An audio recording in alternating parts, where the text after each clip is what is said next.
Saccharin, I don't know if you ever had this question come up. People ask you, well, what is your traditional Thanksgiving meal? And I have to explain to people, well, it's turkey, it's ham, it's kibbe, it's cabbage, it's fihas.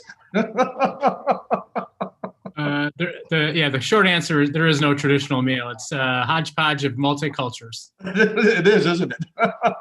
Grape leaves, lasagna, and turkey. Oh, there you go. We just throw everything in there that we possibly can.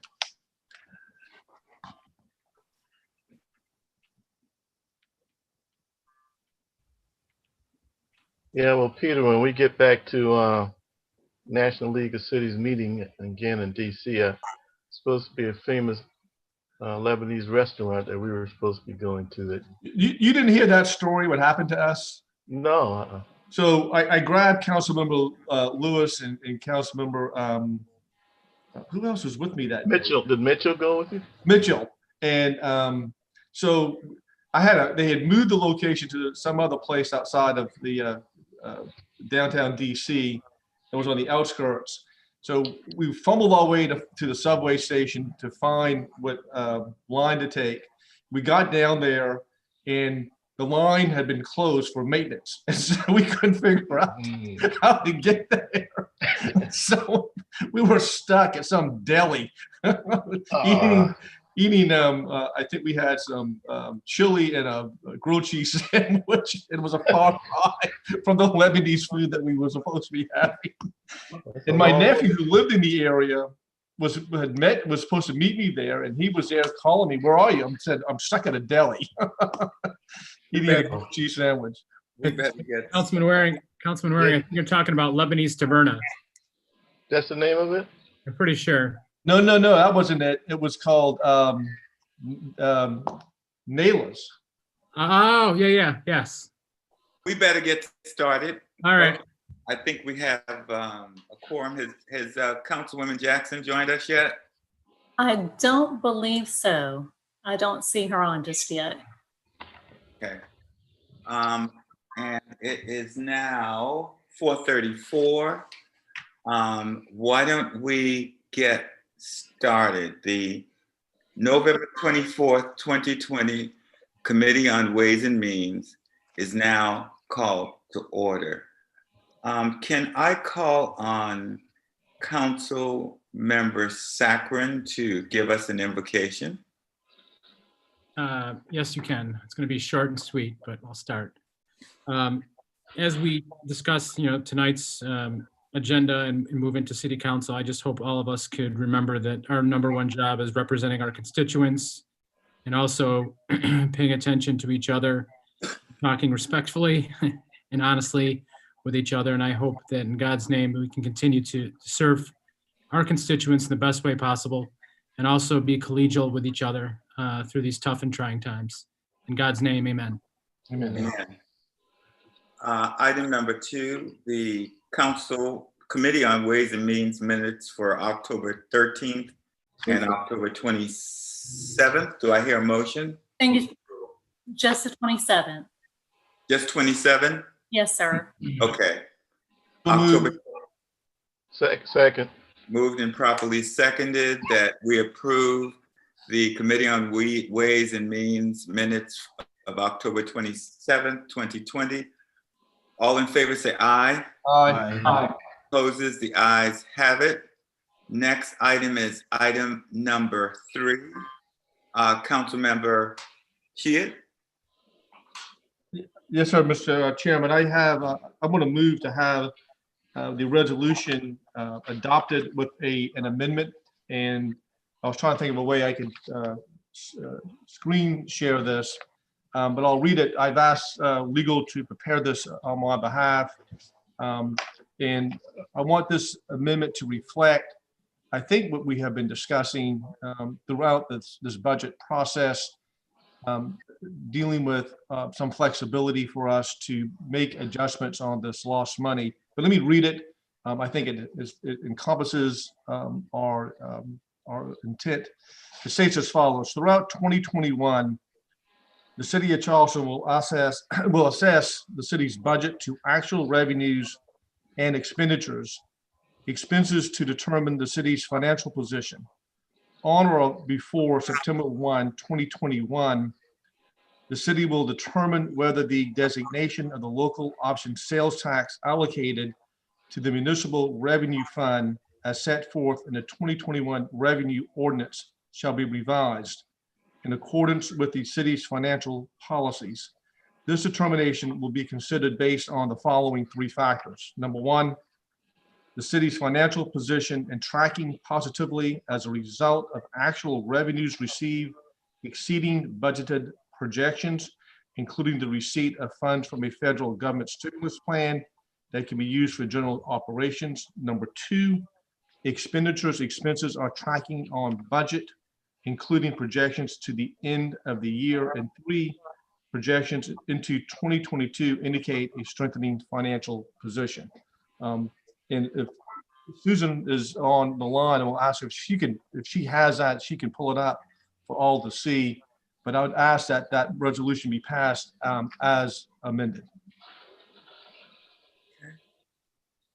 I might ask if, Councilmember, I might ask if Amy's got it on her screen right away. Otherwise, it's going to take me a few minutes to find it and pull it up. I I'll apologize. be able to do that. Give me 1 second if I can. If you got it, Amy, that's even Amy's better. got it. There you I go. got it. Thank you. You're welcome. That's my motion, Mr. Chairman. Okay. I'll second. Moved and properly seconded that we amend the resolution to include, should I read it or the language as it appears on the screen? I read it, Mr. Chairman, so there it is as read. Okay, it's been moved and properly seconded. Any discussion on the amendment? Yes. Councilmember Shea. Thank you, Mr. Chairman. So, ladies and gentlemen, we have had exhaustive discussions concerning our budget. None of us, to a member of this council, the mayor, and I would think I would speak for our department heads and senior staff members, and probably every member who's employed by the city of Charleston, would want to favor a tax increase.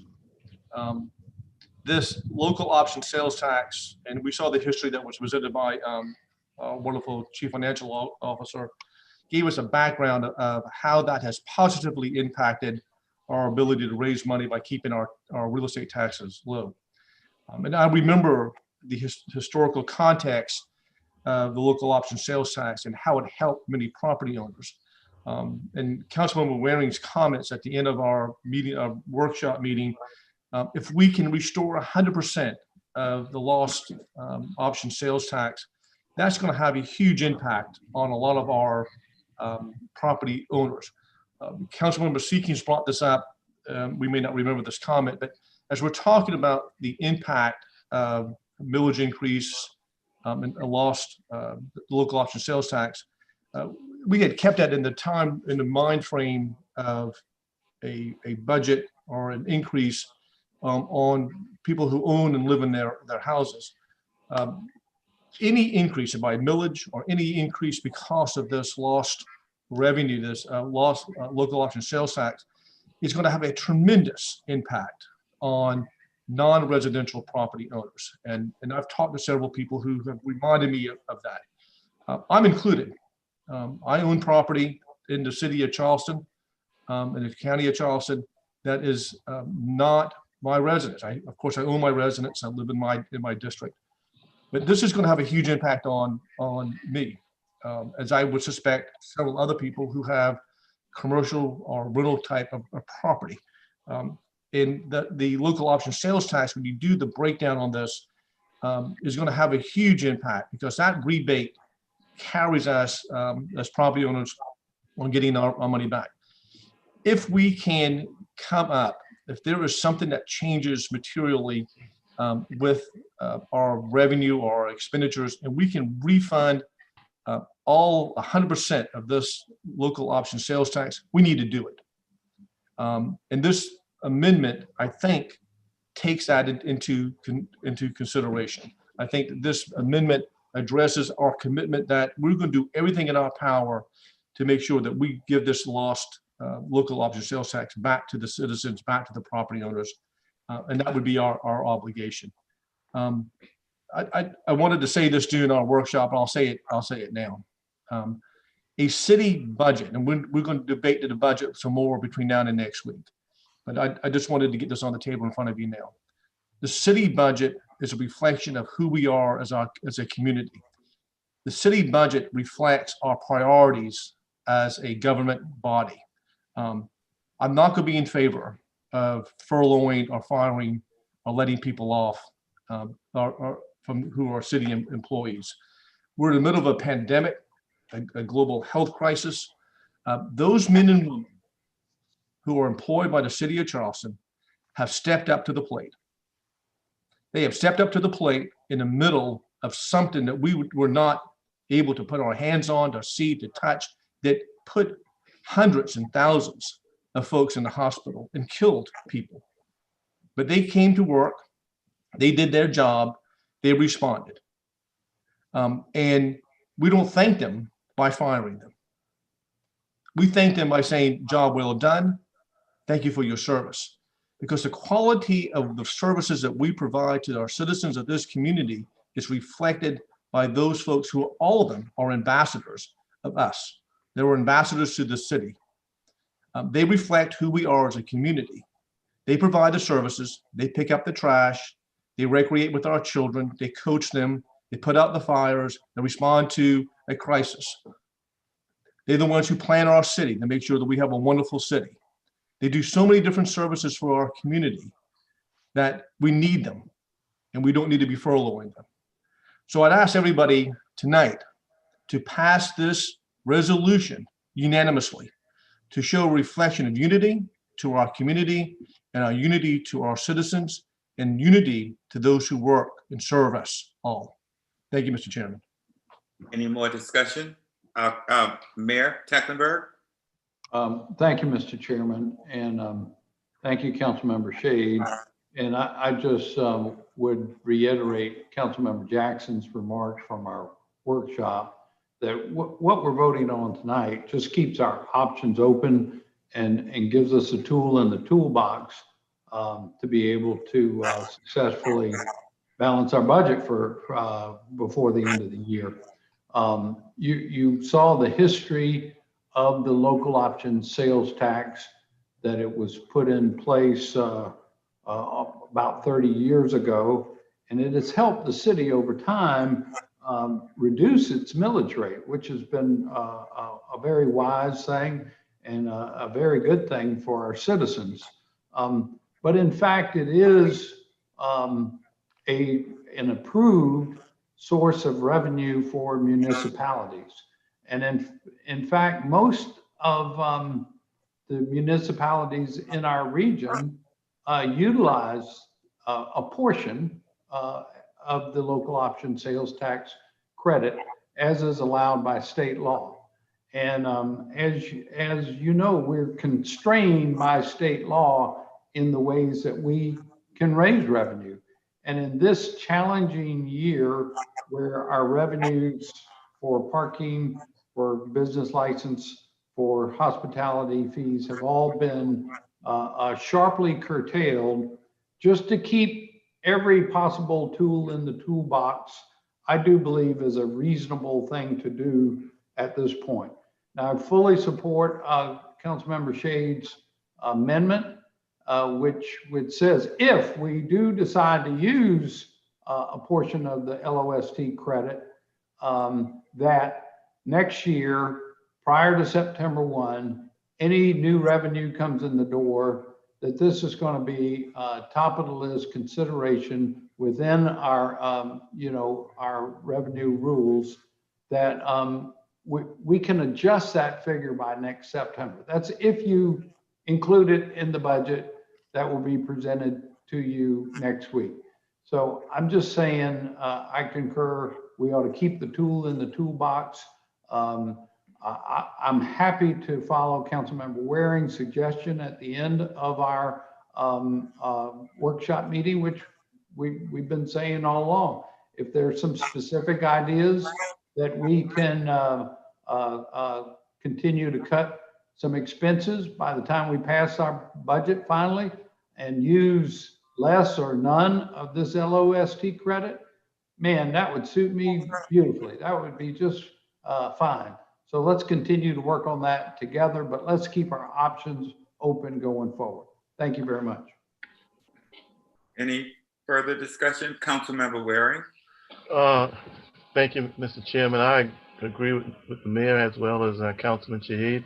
I think one thing we need to put in there, this might be wordsmithing, but maybe all eligible funds that can be used to offset any eligible funds that we receive, that can be used towards offsetting any lost revenue in this resolution. That's all. We may get some funds that we can't put towards lost revenue. For example, stormwater, for instance, Mr. Mayor.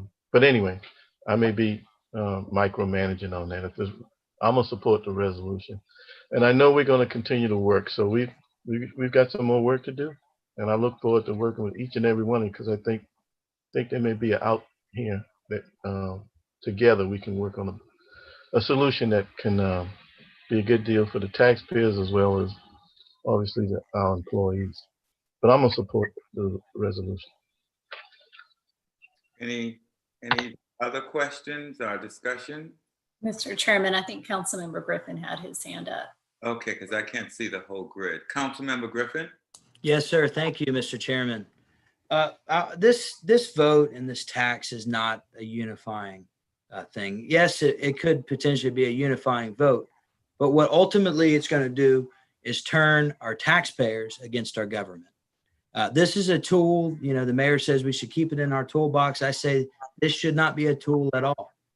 There's a big difference between the private sector and government, and that's that government has the option to tax the people, whereas the private sector doesn't have that option. Instead, they either had to reach into their own pockets, spend their own monies to keep their businesses going, or they had to lay off employees or shut their doors. We are sending a terrible message by even considering this option, in that we are not willing to make the sacrifices necessary that the members of the private sector are willing to make and have made. To put the burden back on them in this time is just not acceptable for me. And so I will obviously be voting no for this tax increase and this rollback on the local option sales tax. It should not even be on the table. We talk about what other options could we have taken. Bluntly, everybody should have their salary cut, to be honest with you. Every member of the private sector has had to do the same thing, and nobody expected to get out of this pandemic without having to take some sort of salary reduction. Heck, we are all lucky to even be able to have our job, and every member of our city staff, all 1,700 plus of them strong, are very lucky and happy to have their jobs. Nobody could have expected to make it through this at the same salary or even more than what they were currently on. Everybody that I know in the private sector has understandably taken a small hit in order to keep their business going. Now, the argument has been made that the alternative to raising taxes is to cut salaries, which would, and therefore, in quotation marks, I should say, defund the police. That is just simply is not true. Defunding the police is to take money out of the police budget and reallocate it to another budget. That has never been on the table. What has been on the table is every salaried employee taking a cut so that we can not put that burden back on the private sector. Unfortunately, the consequences are this is going to create a lot of hostility between the people that we represent in our local government. And also, the burden is going to fall on the renters ultimately. And we all talk about affordable housing. This particular rollback, and ultimately, if we were to do a millage increase, is going to have a direct burden on people that rent, which is going to make housing less affordable in Charleston. For these reasons, I will be voting no. Thank you. Any further discussion? Mr. Chairman, I think Councilmember Seekings has his hand up. Councilmember Seekings? Thank you, Mr. Chairman, and thank you, Councilmember Shade, for offering the amendment. I too am going to vote against this along with the amendment, and there's several reasons why, but it sort of comes down to the core of all this, and that is, first and foremost, this is in fact a property tax increase. The resolution as written is not just a tool in the shed. It mandates that we use at least 25% of our option for the general fund and up to 75%. And the talk that you gave, Councilmember Shade, to our employees in the city, I agree with 100%. They're our colleagues, they're our friends. But how do you give that same talk to someone who's worked in the food and beverage industry or the hospitality industry during this last 12 months, who works in the King Street corridor, or someone who's at the College of Charleston who just got furloughed and owns property in the city of Charleston? And while their pay is being cut either partially or in whole, they're getting back from their city a tax increase and a rollback of the local option sales tax, because this is a tool coupled with a millage increase that has been proposed that in the end is effectively a 5.5 mil tax increase between the rollback of the local option sales tax and the 3 mil property tax that's been proposed in this year's budget for 2021. I think we can do better. I think this is one of the tools that we have always used to benefit our residents, that the state allows us to do, to take advantage of sales tax that otherwise doesn't go to us, it goes to the county and the state. The other argument that we've heard a lot, and it's not a new argument for, by the way, for fiscal year 2021. Every time there's a proposed property tax, there's never been, by the way, a proposed rollback of the local option sales tax, but anytime there's a proposed property tax, we always use the example of the mythical $300,000 4% house. I went and looked this week to see what percentage of homes in the city of Charleston are $300,000 4% homes based on sales in any given week in the last 6 months, and it's about 6%. What about the other 94%? They're much greater numbers. They're commercial properties. When it's all said and done, between reassessment, between rolling back loss, between millage increases, some people will be looking at 20-25% property tax increases in 1 year. That is no way to jumpstart an economy that is based on tourism and the tourism industry that has been crushed more than any other sector, probably worldwide. The tourism industry has been hit the hardest. And Charleston, South Carolina is the #1 tourist destination in the universe. How are we matching recovery of that with the policy that we're about to enact, which is giving us tools to make it more expensive to do business in the city of Charleston, to live in your home, to live in your apartment, to run your business? I think that we need to think much harder about this. And one way to force ourselves to do that is to not give us this quote unquote option, which is actually a mandate, and get to work in the next week and see if we can come up with a budget that doesn't put into place a policy of the city of rolling back a benefit that the state chose to give us from sales tax, which you otherwise wouldn't get, and directly affects our property owners. So I'm a no, included with the amendment, and I think that we as a council need to take a deep breath, look each other in the eye, have an adult conversation, and do better. Thank you. Any other discussion items? If not, Mr. Chairman, I see Ms. Herdina would like to be recognized. yes. Ms. Dina? Thank you, Councilmember. I just wanted to bring up 2 points of clarification based upon Councilmember Seeking's comments about the resolution. First of all, I just wanted to mention that there's some misunderstanding about the lost credit, and under state law. I think we lost you, Susan. Susan?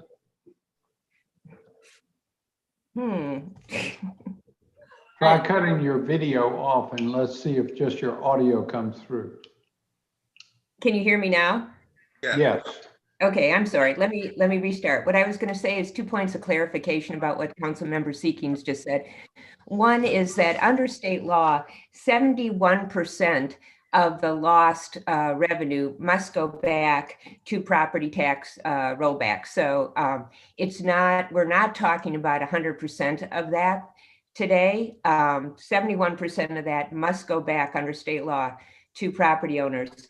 29% of that pot can be used for general operating expenses.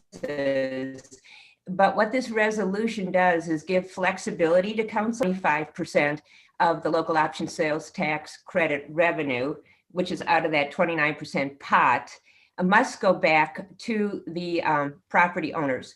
It could be 100%. I mean, that discretion is in this resolution for City Council to determine in September whether they want to take 25% to give back, 50% to give back, 100%. So while we do have a figure in the proposed budget, this resolution is not mandatory in any way.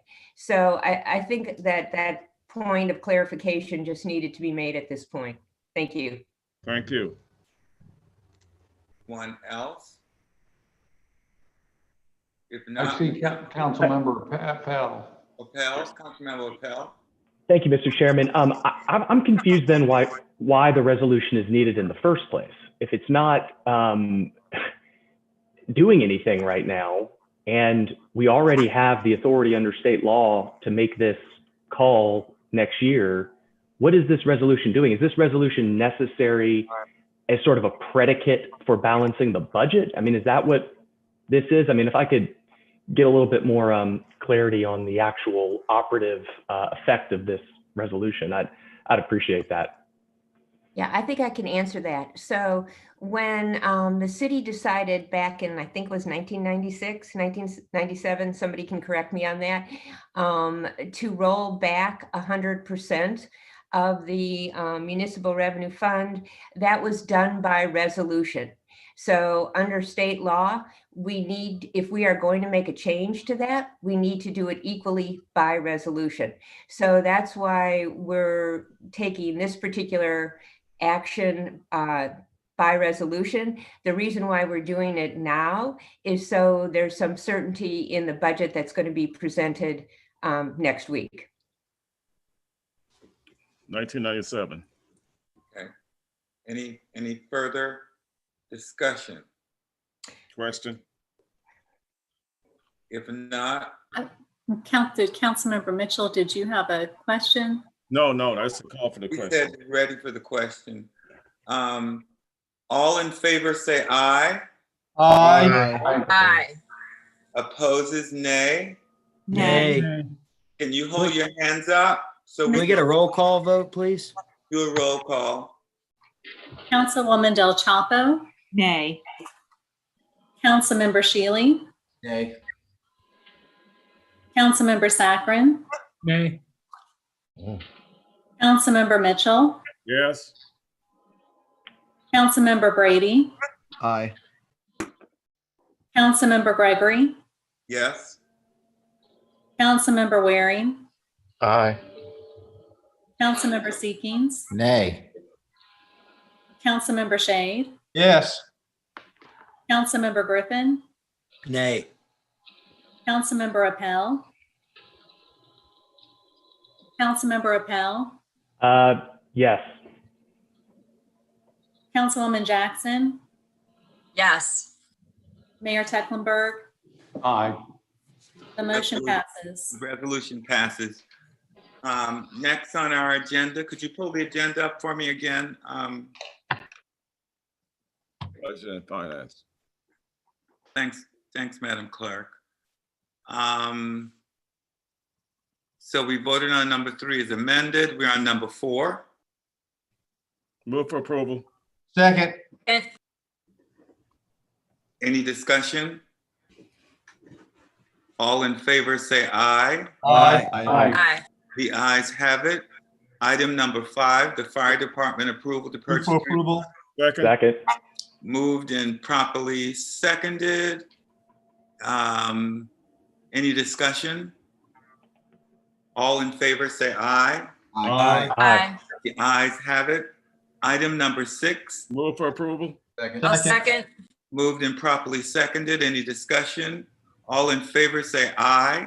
Aye. Aye. The ayes have it. Item number 7, stormwater management approval. Move for approval. Second. Moved and properly seconded. Any discussion? All in favor say aye. Aye. Aye. Item 8, Move for approval. Second. moved and properly seconded. Any discussion regarding item 8? Mr. Chairman, Yeah. if I might just very quickly, I would just point out to members of council, this is for repairs of the long existing since the 1850s brick arch drainage system in downtown Charleston. Yeah. If you've never seen it or seen pictures of it, it is both fascinating. It is an engineering feat, and it is old and has collapsed in many places. I was really surprised to see the amount of work that can get done on these pretty easily and quickly. This is an open-ended $500,000 maintenance and repair contract. We will get a lot of bang for our buck on this. This is money's well spent, and you will see immediate improvements in many of the intersections that traditionally flood in downtown Charleston as we go through and literally clean out these arches that are filled with sediment, some of them up to 6 and 7 feet high, and some that have collapsed. So I would commend it. It's going to be a huge improvement, and it shows that we can do some things with water and water management for not huge amounts of money that will make a big difference in the quality of life for those who live and work and travel through and around Charleston. So I would commend it to everybody, and I thank you all in advance for doing so. Any further discussion? Yes, Mr. Chairman. Yes, Councilmember Waring. Thank you. You stole the thunder from the Stormwater Committee, Councilman Seekins. But I'm sorry. That's okay. That's okay. I'm trying to work my way onto that committee, council member. That's all right. We're doing the good work for you, though. But I'll let not Councilman. It's almost like a councilman. I'll let Mr. Fountain explain that when we get in the open council meeting. It's a fascinating technology that they're doing to bring a old artisan use back to serve current needs. So, yeah. Cool. But open meeting, he'll address it a little bit further. Okay. Chairman, Mr. Chairman? Yes, Councilwoman Yeah, Jackson? knowing that we have 3 other items just like this, it's basically a way to spread out the work between the different segments where there are the brick arch repairs. So can we just add 9, 10, and 11 to the motion? Second that. Moved and properly seconded. Any discussion on any of the other items? If not, all in favor of 8, 9, and 10, say aye. Aye. Aye. 11 and 11. And 11, I'm sorry. Aye. Aye. It's been, okay. The ayes have it. 8, 9, 10, and 11 have been approved. Next on the agenda is number 12. Move for approval. I move for approval. Second. Any discussion? If not, all in favor say aye. Aye. Aye. The ayes have it. Parks and Capital Move for approval. Second. Moved and properly seconded. Any discussion? If not, all in favor say aye. Aye. Aye. Chairman Shea? Yes, sir. Mr. Chairman, the Real Estate Committee met yesterday afternoon, and I think we broke a record yesterday on item number A, which is to have a corrective deed, which involves, I think, 6.9 feet of land. But apparently there was an issue with this a boundary line, and we moved for that to be approved. Item B and C are somewhat related, dealing with the purchase of this property to expand the James Island Park expansion. Was brought to our attention that there was an issue dealing with maybe an amendment to this contract, this purchase agreement, because the owner wanted to retain some of the land for, I think, his. Sure. Yes, Mark. thank you. So we moved to have both B and C approved unanimously for this expansion of the Johns Island Ross Track property. That's my report. Okay. And move that we accept all 3 of those to be approved, Mr. Chairman. Can someone, I don't think the chairmans can. Somebody could somebody please recommend approval other than the chairman? Move for approval. A second. Moved and properly seconded that we approve A, B, and C. All in favor say aye. Aye. Aye. Opposed? Aye. The ayes have it. Mr. Chairman, Yes, Mayor Tecklenburg. I did want to point out just 2 quick facts on 2 of the items we passed this evening.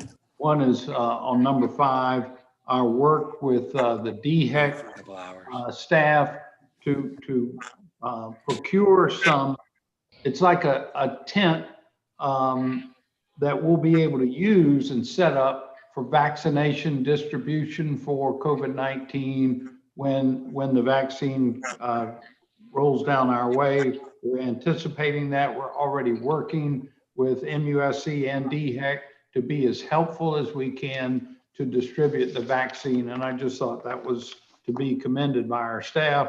And then secondly, I wanted to point out on number 13, thanks to Councilmember Waring's suggestion some time ago about improving the track at Stony Field, that this would be the same kind of surface that the school district has used now at its other new tracks in East Cooper and North Charleston and other places. So this is still subject to their board approval. Their administration supports it. We've gone ahead and passed it tonight, but shortly their new board will be meeting again, and it is subject to their approval. But finally, this will resolve all the issues with the renovation of Stony Field between us and the school district, and we should be able to move forward to completion. Thank you, Mr. Mayor. Is there anything else to be brought before this? Mr. Chairman, I just wanted to thank the mayor on that. I mean, I know he had to dig deep on that one with the superintendent and her team over there to get this work through. But I'm telling you, that's a track that the community is going to use a lot over there. It's just not going to be the students at Burke. It's going to be the surrounding community that's going to use that. And also, this gives another open space, hopefully, that Wildlife Expo will be able to use. My understanding, Wildlife Expo is still going to be on for 2021. So open space makes sense. We know what we do down on Brittlebank Park during Wildlife Expo. This potentially gives an additional space for them to utilize. So thanks a lot. Well, thank you, Councilman Waring and Mayor Tecklenburg for getting that through. Anything else to come before this committee? If not,